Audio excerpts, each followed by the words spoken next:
Hi hello అందరికీ నమస్కారం. Welcome to our channel. నేను ఆదిత్య.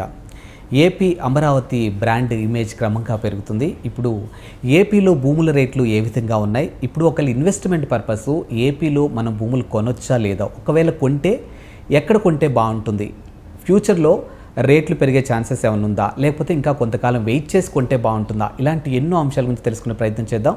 సో ప్రస్తుతానికి మనతో పాటు స్టూడియోలో ఉన్నారు real estate expert Sanjay Nayak గారు. సో వారిని అడిగి తెలుసుకుందాం. నమస్కారం సార్. నమస్కారం సార్.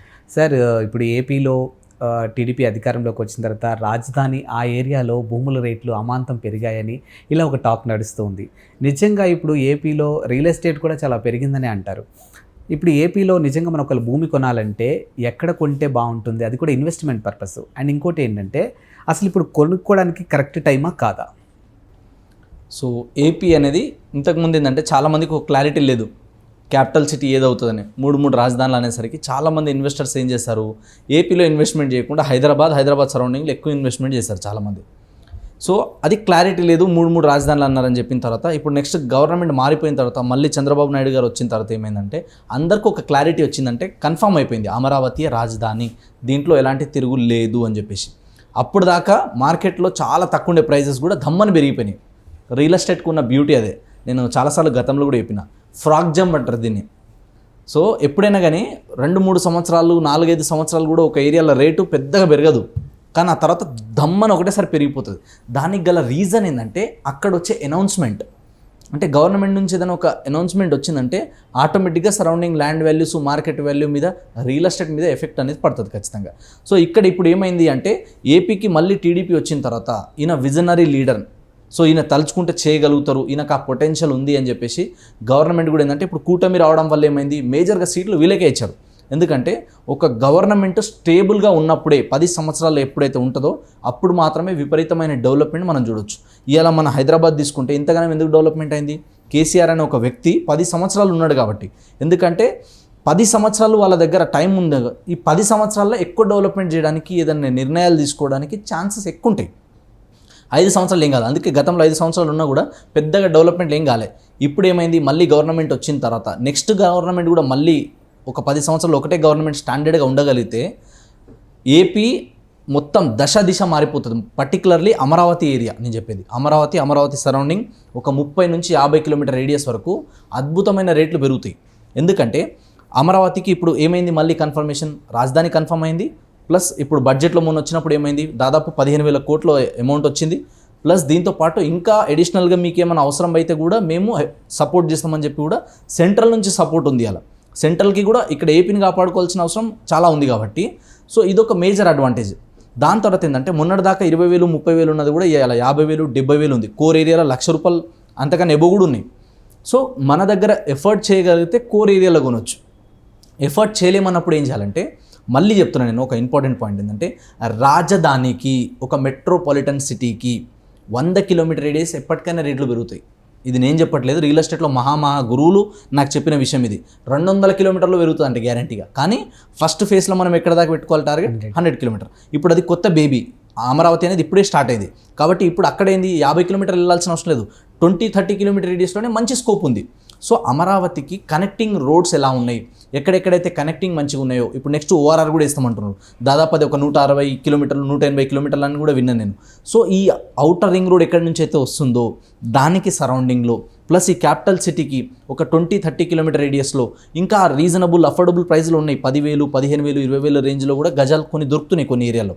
సో అవి ఎక్కడెక్కడ ఉన్నాయన్నది వాళ్ళు సెలెక్ట్ చేసుకొని మనకి ఎక్కడ ట్రాన్స్పోర్టేషన్ ఫెసిలిటీ ఈజీగా ఉంది, ఎక్కడ ఎమ్యూనిటీస్ బాగున్నాయి, ఎక్కడ డెవలప్మెంట్కి ఎక్కువ స్కోప్ ఉంది, ఎక్కడ ల్యాండ్ మంచిగా ఉంది, ఇది కూడా చాలా ఇంపార్టెంట్. ఇది చూసుకొని మనం ఇన్వెస్ట్మెంట్ చేయగలిగితే అమరావతి సరౌండింగ్లో ఉన్న ఏరియాస్ అన్నీ కూడా ల్యాండ్ వాల్యూస్ ఖచ్చితంగా పెరిగినాయి. ఇంతకుముందు ఏం లేదు, బట్ సడన్గా మళ్ళీ గవర్నమెంట్ కన్ఫర్మ్ చేసిన తర్వాత, రాజధాని అని కన్ఫర్మ్ అయిన తర్వాత రేట్లు పెరగకుండా ఉండవు, ఖచ్చితంగా పెరుగుతాయి. సో దీంతో పాటు ఏంది, ఇప్పుడు ఏంటంటే గవర్నమెంట్ ఇప్పుడే ఫామ్ అయింది. సో నెక్స్ట్ ఇంకా ఏమంటున్నారు, వేరే రాష్ట్రాలు వేరే దేశాలు కూడా తిరిగి అక్కడ నుంచి ఇన్వెస్ట్మెంట్స్ అన్ని ఇక్కడ తీసుకొచ్చి ఇక్కడ ఇండస్ట్రీస్ ఎంప్లాయ్మెంట్ జనరేట్ చేసే విధంగా మేము హెల్ప్ చేస్తాం. సో దానివల్ల ఏమవుతుంది, సరౌండింగ్ ల్యాండ్ వాల్యూస్ పెరగడమే కాదు, ఎంప్లాయ్మెంట్ ఆపర్చునిటీ పెరిగిపోతుంది. ఎంప్లాయ్మెంట్తో పాటు మేజర్గా పెరగాల్సింది ఇన్ఫ్రా పెరుగుతుంది. ఎప్పుడైతే ఇన్ఫ్రాస్ట్రక్చర్ పెరుగుతుందో మీరు రాసి పెట్టుకోండి, ఎక్కడైతే డెవలప్మెంట్లు అయితే అక్కడ జనాలు వస్తారు. కానీ చాలామంది ఏమనుకుంటారంటే జనాలు ఎప్పుడైతే వస్తారో అప్పుడు బాగా డెవలప్ అవుతుంది అనుకుంటారు. కాదు, డెవలప్మెంట్ మీరు చేస్తే జనాలు ఆటోమేటిక్ వచ్చేస్తారు. సో ఇది బిల్డర్లకి డెవలపర్లకి చాలా బాగా తెలుసు. అందుకే వాళ్ళు ఏం చేస్తారంటే ముందు చూపుతోనే తక్కువలో ఉన్నప్పుడే వాళ్ళు మొత్తం ల్యాండ్ ఆక్యుపై చేసుకొని వాళ్ళు ల్యాండ్ ప్రొక్యూర్ చేసుకున్న తర్వాత వాటిని మెల్లిమెల్లిగా డెవలప్మెంట్ చేస్తారు. ఇలా అమరావతి చుట్టుపక్కల తీసుకోండి, విపరీతమైన గ్రోత్, సేల్స్ బాగా జరుగుతున్నాయని కూడా మాకు తెలిసిన బిల్డర్లు అసోసియేషన్ వాళ్ళు చెప్పారు. సో అమరావతియే కాదు, అమరావతి నుంచి 30 కిలోమీటర్ రేడియస్, దీంతో పాటు నెక్స్ట్ అమరావతి లాగా పొటెన్షియల్ ఎక్కడెక్కడ ఉంది అలాంటి ఏరియాస్. ఇప్పుడు లైక్ మనకు వైజాగ్ ఉంది, వైజాగ్లో మంచి పొటెన్షియల్ ఉన్న ఏరియా, కొన్ని నెల్లూరు ఉన్నాయి, తర్వాత వచ్చేసి కొన్ని తిరుపతి లాంటి ఏరియాస్ ఉన్నాయి. ఎక్కడైతే మనకి ఎంప్లాయ్మెంట్ స్కోప్ ఉందో, విజయవాడ ఉంది, గన్నవరం ఉంది, ఇట్లా ఈ ఏరియాస్ ఎక్కడెక్కడైతే ఉన్నాయో అలాంటి ఏరియాస్ అంటే ఎమర్జింగ్ ఏరియాస్, ఎక్కడైతే ఏది డెవలప్మెంట్ వచ్చినా రాకపోయినా ఈ ఏరియా ఖచ్చితంగా డెవలప్మెంట్ అవుతుందని ఉంటుంది కదా. అంటే ఎప్పుడు వస్తుంది అది, జనాలు ఎక్కువ రావడానికి పోవడానికి కనెక్టివిటీ, రోడ్స్ కానీ, ట్రైన్ ఫెసిలిటీస్ కానీ, ఎయిర్పోర్ట్స్ కానీ వీటికి దగ్గరలో ఉంటే, ఒక 100 కిలోమీటర్ రేడియస్లో ఉంటే, లేదా రాజధాని, ఎందుకు రాజధాని అనేది మొత్తం రాష్ట్రాన్ని శాసిస్తుంది అక్కడ నుంచే, కాబట్టి ఆ రాజధానికి దగ్గరలో ఉన్నాయి. అలాంటివి ఎప్పుడైనా ఎక్కువ గ్రోత్ అవ్వడానికి స్కోప్ ఉంటుంది. దీంతో పాటు ఏంటంటే ఎంప్లాయ్మెంట్ ఇండస్ట్రీస్ ఎక్కడెక్కడ ఉన్నాయి, ఎక్కడైతే ఆల్రెడీ మనకి మంచి స్కోప్ ఉంది, ఆల్రెడీ చాలామంది ఇక్కడ వచ్చి ఉంటున్నారు అన్నప్పుడు అలాంటి సిటీస్ని, కాలనీస్కి, టౌన్స్కి, సిటీస్కి దగ్గర ఉన్నప్పుడు Tier 1, Tier 2, Tier 3, Tier 4 cities అని ఉంటాయి. అంటే 1,00,000 జనాభా కన్నా ఎక్కువ ఎక్కడైతే ఉన్నారో, ఎక్కడైతే మున్సిపాలిటీస్ ఉన్నాయో అలాంటి ఏరియాస్కి మనం దగ్గర ఉంటే ఎక్కడైనా సరే ఖచ్చితంగా అప్రిషియేషన్ వస్తుంది. అండ్ అమరావతికి ఇంకా డెవలప్మెంట్కి ఎక్కువ స్కోప్ ఉంది, ఇప్పుడే స్టార్ట్ అయింది కాబట్టి రానున్న రోజుల్లో విపరీతమైన గ్రోత్ అనేది వస్తుంది. బట్ ఇమ్మీడియట్గా ఓవర్ నైట్ అవ్వదు, ఎందుకంటే లాస్ట్ 4-5 years బ్యాక్ ఇన్వెస్ట్మెంట్ చేసిన వాళ్ళు ఇలా మంచి అప్రిషియేషన్లో ఉన్నారు, ఇలా వాళ్ళకి మంచిగా పెరిగింది. సో నెక్స్ట్ నేనేమంటా అంటే నెక్స్ట్ ఇంకొక 5 to 10 years మీరు వెయిట్ చేయగలిగితే ఇంకా అద్భుతమైన రిటర్న్స్ వస్తాయి. ఆ తర్వాత మనం కట్టుకొని ఉండాలన్నా ఉండొచ్చు, లేదా డెవలప్మెంట్కి ఇవ్వచ్చు, లేదా దాన్ని డెవలప్ చేసి రెంట్కి ఇవ్వచ్చు. చాలా మల్టిపుల్ రకాల బెనిఫిట్స్ ఉంటుంది కస్టమర్లకి. కాబట్టి అమరావతి సరౌండింగ్ ఎక్కడ ఇన్వెస్ట్మెంట్ చేసినా ఇప్పుడు మీకు 20 నుంచి 30 కిలోమీటర్ రేడియస్లో తక్కువ బడ్జెట్లో వస్తున్నాయి, అక్కడ ఇన్వెస్ట్మెంట్ చేయండి. ఇన్వెస్ట్మెంట్ చేసి వెయిట్ చేయండి. అంతేగాని మళ్ళీ ఇది అవుతుందో లేదో, ఇక్కడ డెవలప్మెంట్ కాకపోతే ఎట్లా, అట్లా కాకపోతే ఎట్లా అని ఏం లేదు. ఇప్పుడు ఏ గవర్నమెంట్ మారినా ఒకసారి అమరావతి ఫైనల్ అయిపోయింది, ఒకసారి స్టార్ట్ అయిపోయిందంటే ఇక దాన్ని ఆపనికి లేదు ఇప్పుడు. ఎందుకంటే గతంలో చాలామంది చూస్తారు. సో జనాలు కూడా విసిగిపోయి వాళ్ళు ఫిక్స్ అయిపోయారు, ఎందుకంటే రాజధాని లేనిది ఎన్ని రోజులు ఉంటుంది రాష్ట్రం అని చెప్పేసి కూడా చాలామంది ఇబ్బంది పడ్డారు. ఇప్పుడు క్లారిటీ వచ్చేసి ఇప్పుడు వర్క్ స్టార్ట్ అయింది, సెంట్రల్ గవర్నమెంట్ నుంచి ఫండ్ వచ్చినాయి కాబట్టి దీంట్లో ఎలాంటి మార్పులు ఉండవు. ఇంకా ఏ పార్టీ గెలిచినా కూడా రాజధాని అనేది సేఫ్. కాబట్టి రాజధాని నుంచి 30-40 కిలోమీటర్ రేడియస్లో మీ బడ్జెట్ ఎక్కడైతే సహకరిస్తుందో, కోట్లలో ఉంటే ఎకరాలలో కొనండి, ఎకరాలలో కాకపోతే మనం గజాలలో అయినా కొని పెట్టుకోవాలి.